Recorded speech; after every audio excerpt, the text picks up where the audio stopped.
Le pouvoir de l'ignorance. Bienvenue aux entrevues d'inspiration. Ici Zahra Sani, coach en quête de sens, transition de carrière pour mieux passer à l'action. Aujourd'hui, on va parler du pouvoir de l'ignorance. J'ai rencontré cette personne-là et je dois te dire que je ne la connais pas. On va la découvrir ensemble. Elle s'appelle Aude Niadanou. Bonjour Aude. Bonjour. Et en fait, Aude, tu as fait un TEDx. J'ai vu ta vidéo sur LinkedIn. J'ai tout de suite cliqué. Ça a fait, mon cœur a fait ça en fait à l'intérieur. Et j'avais envie de te poser la question pouvoir et ignorance dans le même titre. Je trouve ça magnifique et magique. Comment t'es arrivé à mettre ces deux mots-là ensemble? Ouais, alors c'est vrai que c'est deux mots qui d'habitude vont pas forcément ensemble. On a tendance à penser que on a du pouvoir uniquement si on a de la connaissance, si on a des compétences reconnues, voire si on a des diplômes. En particulier ici en France, en général, on ne fait confiance qu'aux gens qui ont des grands diplômes. Et personnellement, je suis persuadée qu'on n'a pas forcément besoin de ces diplômes pour faire des choses. Et en particulier, quand on commence à parler d'innovation, je pense que le pouvoir d'innovation de l'ignorant, du naïf, du néophyte, comme on dit, est surpuissant en fait. Et donc, pour moi, ce pouvoir de l'ignorance, c'est surtout un pouvoir d'innover, de créer et d'avoir de nouvelles idées grâce au fait qu'on n'est pas en fait biaisé par les connaissances qu'on a et par les habitudes qu'on a acquises de par notre formation, de par notre emploi, etc. Est-ce que tu veux nous expliquer comment, parce que d'après ce que j'ai compris, tu as fait une thèse en fait en chimie organique et c'est au moment où tu avais de l'aide de stagiaire que tu as découvert ce concept-là en fait? Oui, alors je suis encore en thèse en fait. Je suis en Ok. troisième année de thèse en chimie. Et en fait, dans le cadre de ma thèse, je fais beaucoup d'actions pour encourager plus de filles à s'engager dans les sciences, notamment avec la Fondation L'Oréal et son programme For Women in Science.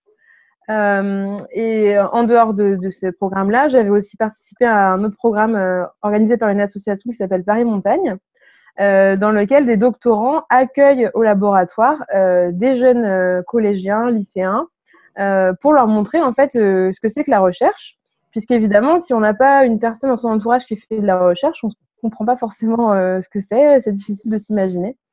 Et dans ce cadre-là, moi, j'ai accueilli donc deux lycéennes dans mon laboratoire. Je l'ai fait 2 fois, à chaque fois pendant une semaine. Et c'était très, très drôle, puisqu'évidemment, moi, je les accueille en me disant, moi, la doctorante, je vais tout leur montrer, je vais tout leur apprendre, et elles vont venir pour apprendre de moi. C'est un peu ce qu'on nous propose aussi hein, quand on nous forme pour ce stage. On nous dit, bah, alors voilà, il va falloir adapter votre discours, vous allez leur apprendre des choses, il va falloir vulgariser ce que vous expliquez, préparer donc le stage pour leur montrer différents types d'expérimentation, etc. Donc on est vraiment dans un transfert de moi vers les lycéennes, a priori.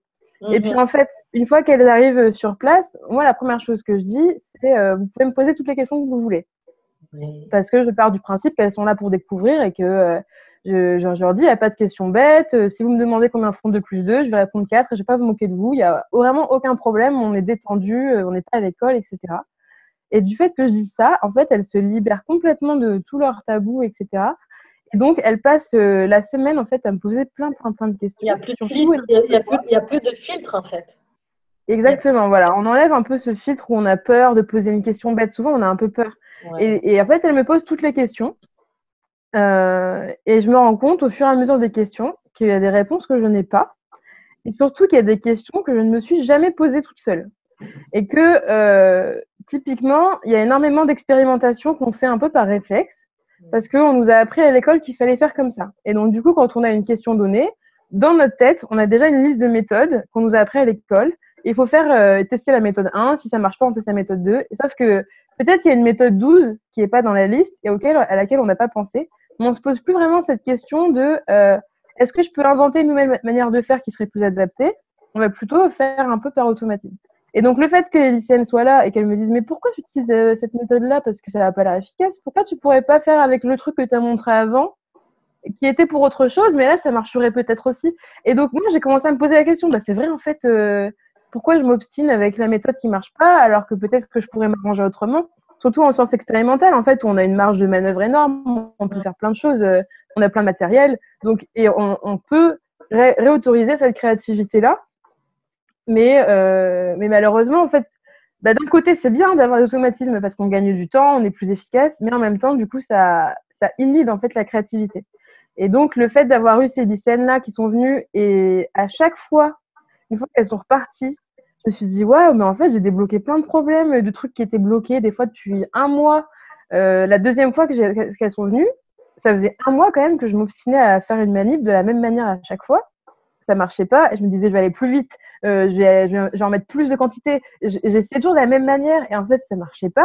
Et quand elles sont venues, elles m'ont donné une idée qui était un peu naïve et qu'on n'apprend pas à l'école.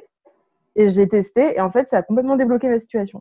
Voilà, donc c'est un peu de là aussi que vient cette réflexion, du fait qu'elles étaient ignorantes, qu'elles n'avaient pas été formées en chimie. Elles ont eu vraiment des idées très innovantes qui m'ont fait avancer. Et puis même l'âge, parce qu'elles étaient plus jeunes en plus. Alors, le fait qu'elles soient plus jeunes a peut-être aussi joué. Moi, je pense surtout que c'est parce qu'elles n'étaient pas formées en chimie. Et peut-être aussi que, bah voilà, du fait elles étaient plus jeunes que moi, mais pas non plus beaucoup plus jeunes, on avait un peu cette relation limite de grande sœur où on fait confiance, on ose facilement s'exprimer et on n'a pas cette hiérarchie un peu où on va pas forcément oser dire tout ce qu'on a envie de dire parce qu'on n'a pas envie de passer pour un idiot. Ça, c'est un truc, je pense, qui bloque énormément l'innovation. C'est quand on a peur de passer pour un idiot, alors que parfois, l'idée qui a l'air idiote, en fait, elle est super intelligente. Ah, génial. Et donc, finalement, tu as pris ça et tu l'as amené avec l'hôpital. On va parler un peu de l'hôpital. Dans les hôpitaux pour aller justement essayer d'innover, de créer, de trouver des meilleures manières de faire. Et entre guillemets, pour ceux qui nous écoutent, le concept est génial et je dirais que c'est applicable dans tout, tout. J'étais en train d'imaginer tout ce qu'on pourrait révolutionner demain matin. Alors, je te laisse parler. Donc, toi, tu l'as appliqué au niveau de l'hôpital parce que c'est ton expertise aussi. C'est le domaine dans lequel tu es bien et que tu aimes. Je te laisse parler du concept et un peu vous ferez un lien certainement. Merci beaucoup, Zara. Donc, oui, en fait, j'ai adapté un peu cette idée du pouvoir de l'ignorance pour essayer de mieux comprendre quels sont les besoins des patients à l'hôpital et d'ailleurs aussi en dehors de l'hôpital, une fois qu'ils retournent chez eux, etc. Pour vraiment utiliser cette idée de je prends un regard extérieur et je l'immerge dans un nouveau milieu, un nouvel environnement. Et j'espère que grâce à ce regard extérieur, je vais mettre le doigt sur pas mal de choses que je pourrais améliorer.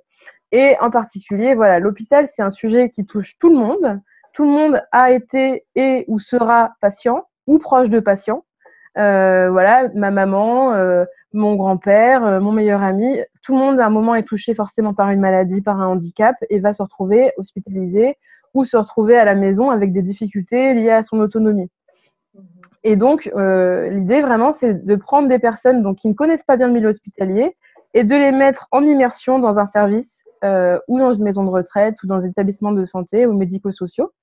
En leur donnant avant une petite boîte à outils de l'observateur pour leur donner un peu des grilles à remplir, des techniques d'entretien, puisqu'après ils vont aussi interroger les patients et les soignants pour essayer de comprendre qu'est-ce qui est difficile au quotidien, qu'est-ce qui n'est pas pratique, qu'est-ce que moi j'aimerais pas qu'on me fasse ça. Ça a l'air désagréable. Toutes ces choses-là, les noter dans une liste et extraire après de toutes ces données des problématiques concrètes qui vont devenir des thématiques ensuite pour un week-end où on va réfléchir à des solutions ensemble. Voilà. Et est-ce que les personnes, parce que bon, là, tu as des testeurs, donc des gens qui vont aller sur place, les personnes que tu envoies en immersion, est-ce que c'est sous forme bénévole? Est-ce qu'ils donnent leur nom?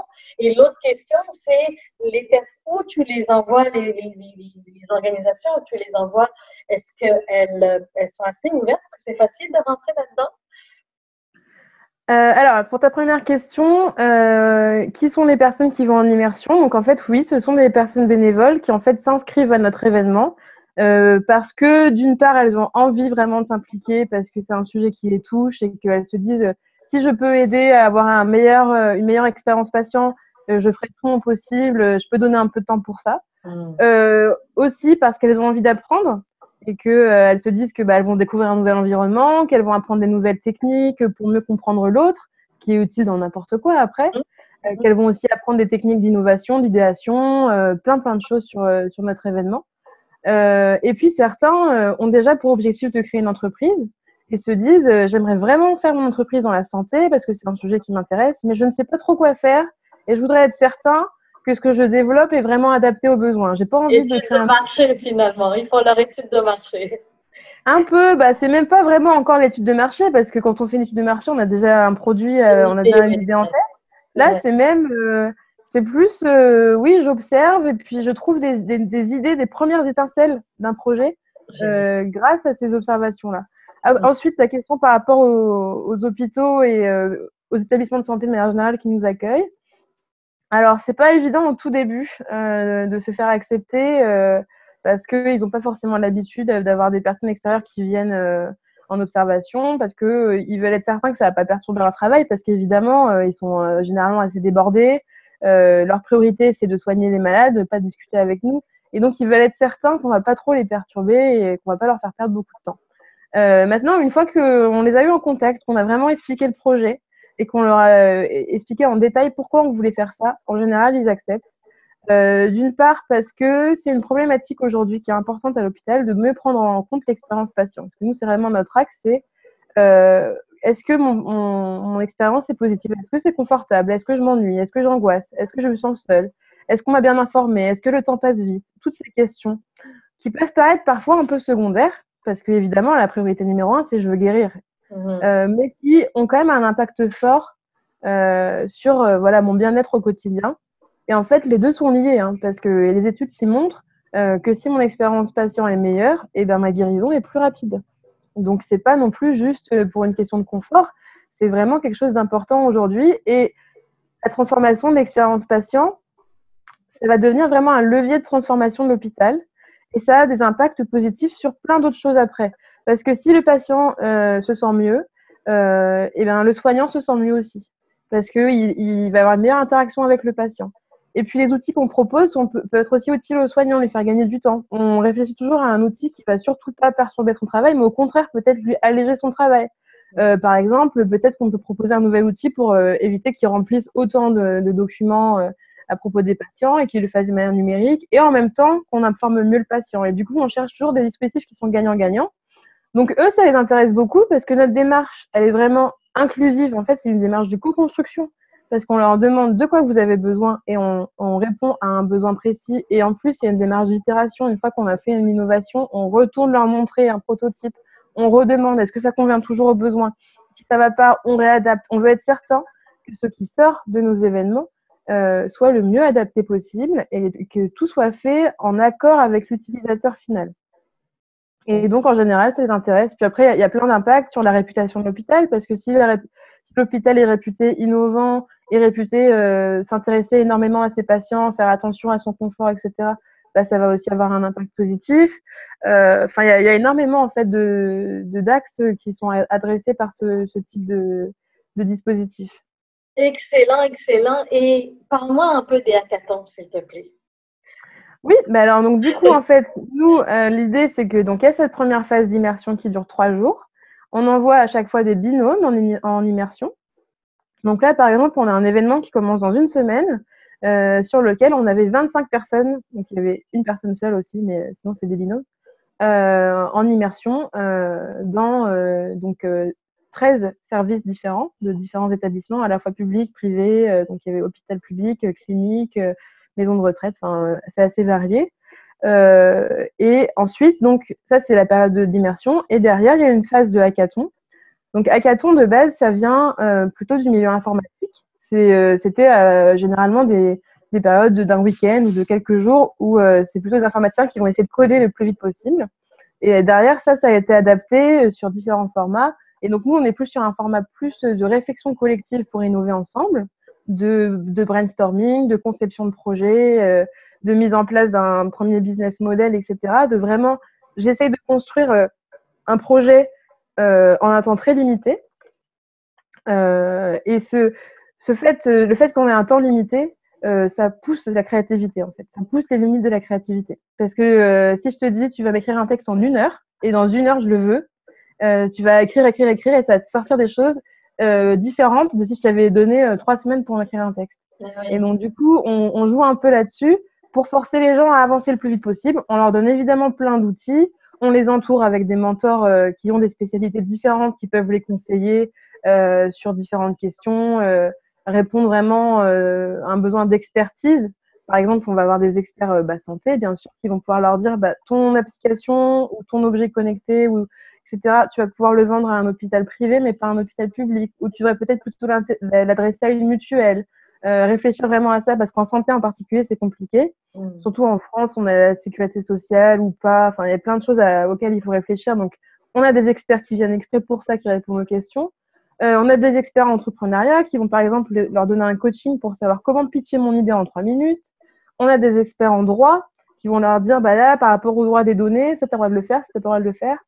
Enfin, voilà, on rassemble un maximum de mentors avec des spécialités variées pour conseiller les équipes.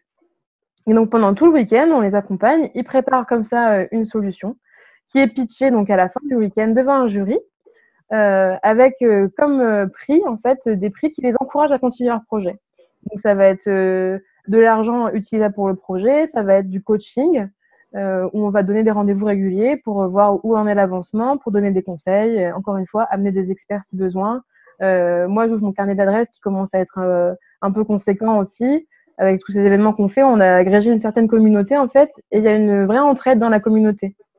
Donc, s'il y a un projet, par exemple, l'année dernière, il y a eu un projet, pour donner un exemple peut-être de ce qui sort de ce qu'on fait, un exemple concret, le projet qui a gagné l'édition de l'année dernière s'appelle Diabolo, et ils se sont rendus compte en allant en diabétologie, en immersion, que aujourd'hui, il y a énormément d'applications mobiles qui sortent pour faire le suivi des personnes diabétiques. Et donc, énormément de patients utilisaient une application pour savoir où en était leur glycémie, pour suivre la prise des médicaments, avoir des rappels, enfin, toutes ces choses-là. Et ils sont revenus en disant comment on fait pour les personnes âgées technophobes? Comment on fait pour que cette avancée-là leur soit aussi accessible? Parce que nous, on a remarqué qu'il y avait des personnes âgées qui n'aimaient pas utiliser les smartphones et qui se retrouvaient un peu exclues de cette avancée-là. Et donc, comment on fait? Et donc, derrière, pendant le hackathon, ils ont réfléchi ensemble. Ils ont proposé de faire un robot téléphonique. Donc, l'idée, c'est de cacher toute la technologie et d'avoir un robot automatique qui téléphone même sur le fixe. Donc, imagine, ta Colette, 80 ans, qui est diabétique et qui a besoin qu'on fasse son suivi. Et le robot va l'appeler, elle va décrocher son fixe, elle va faire « Allô Colette, alors, as-tu pris ta glycémie aujourd'hui ?» Colette va dire oui ou non, et par reconnaissance vocale, on va pouvoir faire tout le suivi. Et pour Colette, c'est juste un coup de fil. Il n'y a pas besoin de smartphone, il n'y a pas de tablette, il n'y a pas de clavier. Magnifique. Donc cet exemple-là, pour moi, c'est un très beau projet qui est sorti. Donc c'était en juin l'année dernière qu'ils ont commencé. Aujourd'hui, ils ont fait un premier prototype. Ils l'ont retesté dans l'hôpital. Et en particulier, voilà, ils avaient besoin de quelques contacts pour pouvoir interroger des patients pour aller plus loin dans leur compréhension du besoin. Et donc, moi, j'avais un contact à la Fédération française des diabétiques de France. Je leur ai dit, je me mets en contact avec eux. Donc, puis eux étaient aussi contents d'être au courant. Donc, voilà, on a une grande communauté où il y a beaucoup d'entraide. Et donc, après le hackathon, il y a aussi toute une phase où on essaye vraiment d'amener le projet jusqu'à son marché. Parce que moi, mon but, c'est pas juste de faire des hackathons où tout le monde s'amuse bien et après, il se passe rien. C'est vraiment d'aller sur du concret, d'agir et d'avoir un impact. C'est magnifique. J'adore, tu sais pourquoi? Parce que tu pars de ton idée, tu la mets en place, tu vois les résultats et tout ce que tu fais sert la communauté pour le moment en France, mais j'espère un jour tu viendras chez nous, mais de pouvoir toucher le maximum d'hôpitaux, de pouvoir changer. En fait, tu es en train de révolutionner. Je trouve que ton idée est en train de révolutionner pas mal pour ceux qui sont prêts à écouter. Qui sont prêts à mettre en place. Je dois te dire merci en tout cas pour ce que tu fais parce que je trouve ça merveilleux d'avoir des personnes qui créent et puis qui peuvent toucher comme ça. Merci beaucoup. Oui, non, mais c'est sûr que c'est vraiment intéressant. Pour nous, c'est super agréable parce que toutes les personnes qui viennent à nos événements et qui s'investissent dans la communauté le font d'abord par altruisme. Et être entouré de personnes qui ont juste envie d'agir pour le bien commun, c'est une motivation, c'est une ambiance qui est juste incroyable en fait. On se rend compte que tout le monde a envie d'aider. Et le problème, pourquoi les gens parlent beaucoup et ne passent pas beaucoup à l'action, c'est parce qu'il leur faut des structures, il leur faut des lieux pour se rencontrer, il leur faut des outils faciles à utiliser et des choses qui prennent pas forcément beaucoup de temps parce que tout le monde n'a pas le temps de s'investir à fond. Et donc, nous, on leur propose tout ça, un lieu, une structure, des choses qui peuvent se faire en 3 jours, en 2 jours. Et ils se rendent compte que même sans diplôme, puisque c'était ça le sujet de départ, même sans expérience préalable, même sans avoir beaucoup de temps, même sans avoir forcément beaucoup de moyens financiers, on peut quand même avoir un impact. Waouh! Bah, c'est le mot de la fin, j'ai rien à rajouter. Merci beaucoup. Je vous rappelle, c'était Aude Niadanou. Merci infiniment, Aude. Le pouvoir de l'ignorance nous a amenés à créer. Comment se servir de notre créativité? Qu'est-ce que la créativité? Nous allons en parler avec Nelly Daou la semaine prochaine. Tu as aimé cette vidéo? Laisse-moi un pouce, un like, partage et pense à télécharger les e-books qui sont tout autour de cette vidéo. Ce sont des e-books gratuits que j'ai créés pour toi. Alors sers-toi et utilise-les, ce sont des outils en or. Je te dis à la semaine prochaine. Bye!